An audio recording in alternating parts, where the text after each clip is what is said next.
Farm house book చేసుకుని friends తో enjoy చేయాలనుకుంటున్నారా? అయితే వెంటనే డోసే యాప్ ని డౌన్లోడ్ చేసుకుని బుక్ చేసుకోండి. నమస్తే రమ్మగారు. నమస్తే జయ.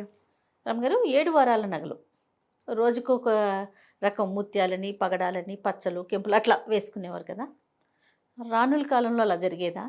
సామాన్య ప్రజానికం కూడా చేసేవారా రమ్మగారు? ఏ కాలంలో అయినా బంగారం కొనుక్కోగలిగిన వాళ్ళు, వైభవంగా జీవించదలుచుకునే వాళ్ళు, ఇప్పుడు కూడా మన వాళ్ళు 7 వారాల నగలు చేయించుకునే వాళ్ళు ఉన్నారు. అవునండి. రాజులు రాణులు ఏమిటి, కొన్ని కుటుంబాల్లో ప్రత్యేకంగా బంగారం షాక్గా ఉండేవాళ్ళు, గ్రాండ్గా లైఫ్ గ్రాండియర్గా ఉండాలనుకునేవాళ్ళు.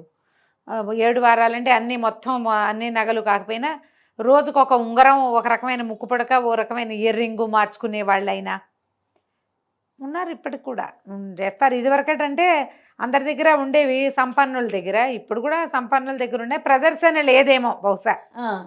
ఇప్పుడు ఏంటంటే ఎంత తక్కువ వస్తువులు పెట్టుకుంటే అంత సింపుల్గా ఉండి ఎలిగెంట్గా ఉండటం, ఇలాంటివేవో పాయింట్లు మాట్లాడుకుంటారు కదా జయ. సింపుల్ అంటే ఏమిటంటే ఈ బోసి మెడ, బోసి చెవులు, బోసి చేతులు, బోసి కాళ్ళు, వివాహాలకి కోటాను కోట్లు ఖర్చు పెడతారు, ఆ మంగళసూత్రం వేసుకునే పని లేదు. ఇలాంటి వాటితోటి ఏవో రకరకాల కారణాలతోటి ఇక వస్తువులు వేసుకోవటము అవి తగ్గిపోయింది. కొనుక్కుంటున్నారు. కొనుక్కుని వస్తువులు వేసుకునే వాళ్ళు ఒక రవ్వ తక్కువగానే ఉన్నారేమో అని అనిపిస్తుంది. మరి కానీ కొంతమంది వస్తువులు అసలు వాడను కూడా వాడరు. కొన్ని ఇప్పుడు డాక్టర్స్ ఉన్నారు, ప్రతిరోజు ఇంత జ్యువెలరీ వేసుకొని లేకపోతే చేతులకి ఉంగరాలు పెట్టుకొని చేయలేరు. అట్లా ప్రొఫెషన్ బట్టి ఉంటుంది అనుకుందాం. కానీ సామాన్యంగా చూసుకుంటే వస్తువు పాడైపోతుందను, అరిగిపోతుంది, బంగారం అయితే అరిగిపోతాయి అనేసి, లేకపోతే మురికి పడతాయని, బాధపడతాయని, లేదా జనాలకు తెలిసిపోయి దిష్టి తగులుతుందని అలా కూడా ఈ పాయింట్ నాకు రాలా. దిష్టి తగులుతుంది, ఈ పనులన్నీ ఎవరు చేస్తారని బద్ధకం, ఒళ్ళొంగంతనం వాటితో కూడా పెట్టుకో. ఏమ్మా డాక్టర్లు అయితే చెవులకు దుద్దులు పెట్టుకోకూడదా? చెవులకు పెట్టుకుంటారు. చేతులకు జత గాజులు వేసుకోకూడదా? మెళ్ళ గొలుసు ఉంచుకోకూడదా? ఉంగరాలు లాంటివంటి గ్లౌజులు అవి వేసుకుంటారు కాబట్టి రింగ్స్ పెట్టుకోరు. కంకణం ఇక్కడ ఉండొచ్చుగా, గాజులు ఉండొచ్చు, చెవులకు ఉండొచ్చు, ముక్కు పడక పెట్టుకునే అలవాటు ఉంటే ఒకటి పాపిడి బిళ్ళలు, మామిడి పిందెలు అవి పెట్టుకోరు. కానీ ఆ మాత్రం ఒక మాదిరిగా అలంకరణకి బాగుండేది, మొహాలు బోసిగా కనపడకుండా ఉండేంత మాత్రం అలంకరణ డాక్టర్ అమ్మాలు కూడా చేసుకోవచ్చు. అవును. నేను మన ఇల్లు కదా, అందరి ఇల్లు కామేశ్వర గారిని చూశాను. ఆవిడేమో చాలా సింపుల్గా ఉన్నారు జయ. బ్రైట్గా ఉందంటే ఆవిడ మొహం జయ. నేను ఎప్పటి నుంచో ఆవిడతో ఇంటర్వ్యూస్ చేయాలని, ఆవిడ చక్కగా పొడుగ్గా జడలుకుని తల తెల్లబడిపోయింది. నా వయసు కొంచెం నాకంటే కొద్దిగా పెద్ద, అంతకంటే చాలా పెద్దవారని నేను అనుకోను. పొడుగ్గా జడలుకుని చివరి దాకా చక్కగా మల్లెలు కనకాంబరాలు దండ పెట్టుకున్నారు. ముద్దొచ్చారంటే నాకు భలే బాగా అనిపించారు. సింప్లిసిటీ అంటే వ్యక్తుల వ్యవహారాల్లో ఉండొచ్చు, వాళ్ళ పద్ధతిని బట్టి కదా. ఆవిడ మెల్ల సూత్రాలు అవి ఉన్నాయి, ఓ జత గాజులు ఏవో ఉన్నాయి చేతులకి, ఉండొచ్చు. ఇప్పుడు ఈ ఈ శరీరావయవానికి ఈ ఆభరణం అనేది ఒక ఫిక్స్ చేసి పెట్టారు జయ మనకి పూర్వకాలం నుంచి. ముందు కాలంలో కూడా బంగారం తక్కువగా ఉంటే, ఇప్పుడు బంగారం తగ్గింది, ఇదివరకు ఇంకా ఎక్కువ ఉండేది. అవును. బంగారం లేకపోతే వెండి లేకపోతే ఇత్తడి, సత్తు అలాంటి ఆభరణాలైనా ధరించేవాళ్ళు. ఏదో ఒకటి ఆభరణం ఉండాలి ఖచ్చితంగా.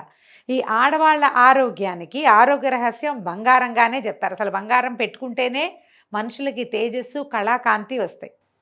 కొన్ని రకాల గ్రహాలు శాంతిస్తాయి, వ్యక్తులకి పవర్ పెరుగుతుంది, తేజస్సు పెరుగుతుంది, ఆరోగ్యం ఇంప్రూవ్ అవుతుంది. ఈ వేళ్ల దగ్గర నొక్కటం, కాలి వేళ్ల దగ్గర నొక్కుబడి, పాదాలకి కడియాలు, తర్వాత ఏమో పట్టీలు, తర్వాత గాజులు. ఇప్పుడు గాజులన్నీ కూడా ఇప్పుడు ఇవన్నీ ఎందుకు, ఇక్కడ ప్రెషర్ ఉంటేనే మనకి ఈ ఎండోక్రైన్ గ్లాండ్స్ అవన్నీ కంట్రోల్లో ఉంటాయి, సరిగ్గా పనిచేస్తాయి. అందుకని ఇక్కడి నుంచి ఇక్కడ మట్టి గాజులే వేసుకోవాలని లేదా, మా బంగారు గాజులు కూడా వేసుకోవచ్చు. మట్టి గాజులు తర్వాత కాలాల్లో వచ్చినాయి, తొలి కాలంలో మట్టి గాజులు ఎక్కడున్నాయి? లేవు, బంగారు గాజులే ఉండేవి. అసలు శ్రీపాద సుబ్రహ్మణ్య శాస్త్రి గారి ఒక కథలో 60లో రాయబడింది. అది కథ పేరు కమ్మని పువ్వు ముళ్ళ చెట్టును అనుకుంటా ఆ కథ పేరు. అందులో ఆవిడ అత్తగారితో కోడల్ని తిడుతుంది, అసలు ఇళ్లలో గాజుల మల్లారం దించడం ఎప్పుడైనా ఉంది, అంతగా కావాలంటే ఇంకో 4 బంగారు గాజులు చేయించుకో అంటుంది. మల్లారం దించకూడదు ఇళ్లలో, బ్రాహ్మణ ఇళ్లలో అనేది ఉండేది. అదే ఆ గాజులతను వస్తాడు, గాజుల మల్లారం అంటారు దాన్ని. ఎప్పుడైనా ఉందా? కావాలంటే ఇంకో 4 బంగారు గాజులు చేయించుకోవచ్చు కదా అని ఉండేది. అట్లా ఇది వరకు ఈ బట్టి గాజులు వేసుకోవాల్సిందే అన్న సిద్ధాంతం లేదు. లోహపు గాజులు వేసుకునేవాళ్ళు. శక్తి శక్తి మేరకి బంగారం శక్తి ఉన్నవాళ్ళు బంగారం వేసుకునేవాళ్ళు, లేకపోతే వెండైనా వేసుకునేవాళ్ళమ్మా. ఇత్తడి అవి కూడా పంచలోహాలవి అవి తయారయ్యేవి. అప్పుడు అసలు బంగారం ఇంత ఖరీదు కాదు పాడు కాదు అనుకుంటాను. ఒక్కొక్క గాజులు కూడా ఉండేవి. ఇక్కడ ఉండాలి గట్టిగా పట్టుకుని ఒక వస్తువు. మురుగు అనేవాళ్ళు, మురుగులు మనం పిల్లలకి వేస్తాం మురుగులు. మా పెద్దవాళ్ళకు కూడా మురుగు ఉంటుంది. శ్రీరమణ గారిది బంగారు మురుగు అని ఒక బ్రహ్మాండమైన కథే ఉంది. సూపర్ స్టోరీ, ఎంత బాగుంటుందో. ఈసారి చెప్పాలి. నువ్వు చెప్పాలను ఏదైనా పేరు చెప్పగానే చెప్పమంటావు నువ్వు. మరి చాలా బాగుంటుంది ఆ కథ. బంగారు మురుగు, మా అమ్మగారి చేతికి ఒక మురుగు ఉంటుంది. అందులో మురుగులు పెద్దవాళ్ళు కూడా పెట్టుకుంటారు, ఏం పర్వాలేదు. ఇప్పుడు ఈ వస్తువులు ఇలా ఖచ్చితంగా చెవులకి ఉండాలి. ఇక్కడ తమ్మెట్లు, ఈ పైన కింద ఇవన్నీ కూడా ఆరోగ్యాన్ని ఇంప్రూవ్ చేసేవే, డైజెషన్ని పెంచుతాయి. 2 చెవులకి కుట్టితే బ్యాలెన్స్ ఉంటుంది బ్రెయిన్. అందుకని మగవాళ్ళకు కూడా చెవులు కుట్టేవాళ్ళు కదా, మగవాళ్ళ చెవులు కుట్టించేవాళ్ళు. క్రమంగా అన్నీ పోయినాయి. క్రాఫ్ వచ్చేసరికి చెవుల పోగులు మానేశారు, అన్నీ పోయినాయి. ఇప్పుడు ఆడపిల్లలు ఏంటి ఫ్యాషన్ వాళ్ళు కుట్టించుకుంటారు ఇవన్నీ. మామూలు వాళ్ళు ఎవరు కుట్టించుకోరు. ఆ స్టైల్ మీద అదేదో ఫంకీగా కనపడుతోంది మనకి. ఫంకీ కాదు, మనం ఈ ఉత్తరాంధ్ర ఆ వైపు అందరికీ ఆభరణాలు బోల్డ్ అని ఉంటాయి చెవులకి. అదంతా బంగారం ఉండేది, బంగారం పెట్టుకునేవాళ్ళు. వాళ్ళ శక్తి. ఇక్కడికి ఒక వస్తువు, కిందకు వస్తువు, కంటే కాసుల పేరు నాను బోల్డ్ ఉండేవి కదా, నాన్ పథకాలు. తర్వాత ఇంకా ఏమిటో రకరకాలు వస్తువులు. తర్వాత నడుము బిగించి వడ్డాణము. నాకు తెలిసైతే మా నాయనమ్మ రోజు వడ్డాన్నం పెట్టుకోవడం నాకు తెలుసు. వడ్డాన్నం పెట్టుకునేది మా నాయనమ్మ. ఆవిడ మడి పని అయిపోయాక బయట విడిచీర కట్టుకుని వడ్డాన్నం అవి పెట్టుకుని కాసేపు పక్కింటికో 2-3 ఇళ్ళకి ఒక ఇంటికో పెత్తనానికి కాసేపు వెళ్ళి మరి మాట్లాడుకుందే విషయాలు తెలియవు కదా. తోడుకోడళ్ళ ఇళ్ళకి చిన్నపిల్లని వెంట పెట్టుకుని వెళ్ళేది మా నాయనమ్మ. వెళ్ళి వచ్చేదనమాట.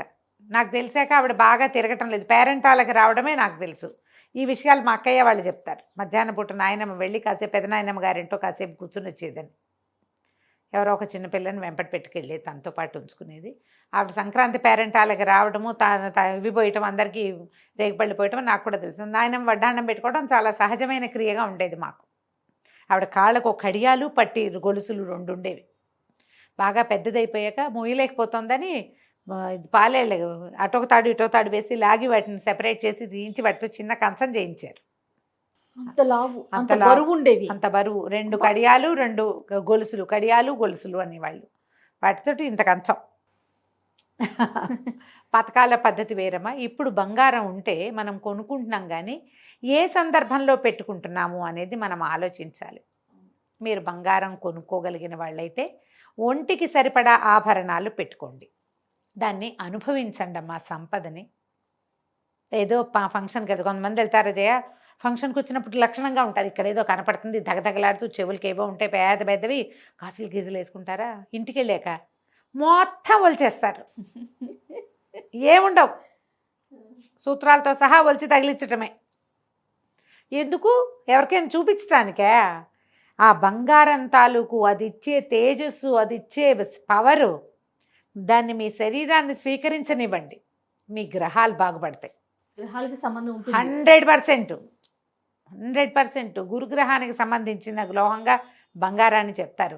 పైగా ఒంటి మీద నీళ్లు పడితే ఆ బంగారం మీద నుంచి మన ఒంటి మీదకి నీళ్లు పడటం మంచిది. పాడైపోతాయని లోపల దాచిపెట్టుకుంటుంటే ఎట్లా? రోజువారీ పెట్టుకోవడానికి కొన్ని వస్తువులు ఉండాలి. ఇప్పుడు మెడలో గొలుసులు ఉండే, ఈ గొలుసులు తీసి స్నానాలు చేయకూడదు, ఉంచుకోండి. కావాలంటే గొలుసు తర్వాత తోముకోండి. బంగారం అరిగిపోతుంది. మీ ఒంటి మీద అరగటానిక, కాకపోతే మీకు ఎందుకు సంపద? ఎవరైనా తింటానికా? మన తర్వాత తరాలు ఎంజాయ్ చేయటానికా? మనకైనా? మనం కొనుక్కున్నప్పుడు మనకే కదా. మనం వండుకున్నా మనం తింటావా? ఎవరికైనా పెడతామా? అవునా కాదా? మనమే. మన చెవికి ఉండాలి, మెళ్ళ ఉండాలి, చేతి ఉంగరాలు ఉండాలి, కాళ్ళకి పట్టీలు ఉండాలి, గాజులు ఉండాలి, మట్టెలు ఉండాలి. వాటన్నిటి మీద నుంచి ఆ లోహం మీద వేడి నీళ్ళో చన్నీళ్ళో నది స్నానమో చేసినప్పుడు అవి రియాక్ట్ అవుతాయి కదా. ఆ రియాక్షన్ మీ శరీరం తీసుకుంటుంది. లోహం రియాక్ట్ అవుతుంది, అది మనకు కనిపించక్కర్లేదు, నీ శరీరం తీసుకుంటుంది. శరీరానికి అవసరం, అదే కదా. మీ గొప్ప చూపించుకోవడానికి కాదు అది. అది అవునేమో, దానికి కూడా ప్లస్, అది ప్లస్ అనుకోండి. అసలు విషయం ఏంటంటే ఇది పిల్లలన్నీ తీసేస్తారు, బోసు మొహాలతోటి ఉంటారు. పిల్లలకి చిన్నప్పటి నుంచి బయట నుంచి రాగానే బట్టలు మార్చుకున్నట్టుగా వస్తువులన్నీ తీసేయటం ఒక అలవాటు చేస్తారు. ఏదైనా ఫంక్షన్కి వెళ్ళినప్పుడు పెద్దవి పెట్టుకుంటే ఇంటికి రాగానే పెద్దవి తీసి రోజువారీ పెట్టుకునే చిన్నవి తగిలించుకోవటం అలవాటు చేయండి. తగిలించుకుని పడుకోవాలి. మీ చెవికి ఆభరణం ఉండాలి పడుకునేటప్పుడు, లేచినప్పుడు, స్నానించేటప్పుడు. అది మంచిది. పూర్వకాలపు విధానాలు పిచ్చివి, మేమేదో తెలివిగల వాళ్ళమని పొరపాటును కూడా అనుకోద్దమ్మా. ఇప్పుడు మనకున్న తెలివి పాతకాలపు తెలివిలో 100వ వంతు కూడా కాదు. 100 కూడా కాదు. వాళ్ళకి ఇంకా ఎక్కువ తెలుసు. మనకి ఇది మంచిదనే నేను చెప్తున్నాను నీకు. ఎందుకు మంచిది, ఎలా మంచిది, ఎక్కడ మంచిది వాళ్ళకి తెలుసు. అందుకే పెట్టారు. అంతే. వాళ్ళు అందుకే పెట్టారు. మరి వాళ్ళు పెట్టిందే అందుకు కదా. బంగారాలు దాచుకోవటానికి పెద్ద పెద్ద వస్తువులు కొనుక్కుంటాము. పూట ఏం వేసుకుంటాము, వేసుకోలేము. రోజు మీరు 3 వడ్డాణాలు ఉంటే 3 పెట్టు తిరగండి అని చెప్పం కదా. ఎవరు చెప్పలేరు ఆ మాట. అలా కాకుండా నామినల్ ఆభరణాలైనా ఒంటి మీద ఉంచుకోండి. ఒక వస్తువు వేసుకుంటే దాన్ని అనుభవించేందుకు సంతోషాన్ని ఫీల్ అవ్వండి.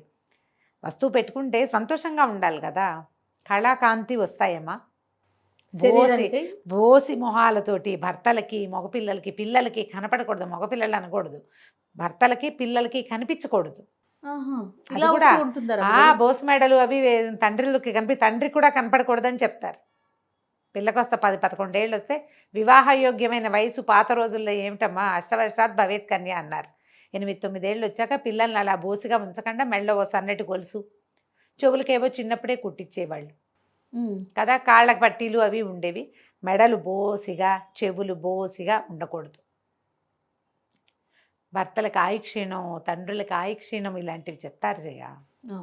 మంచిది కాదు. పైగా రెండోది, కళాకాంతులు లేకుండా ఉంటారు. మీ మొహం ఏం గిడుతుంది వాళ్ళకి, అది ఆలోచించండి.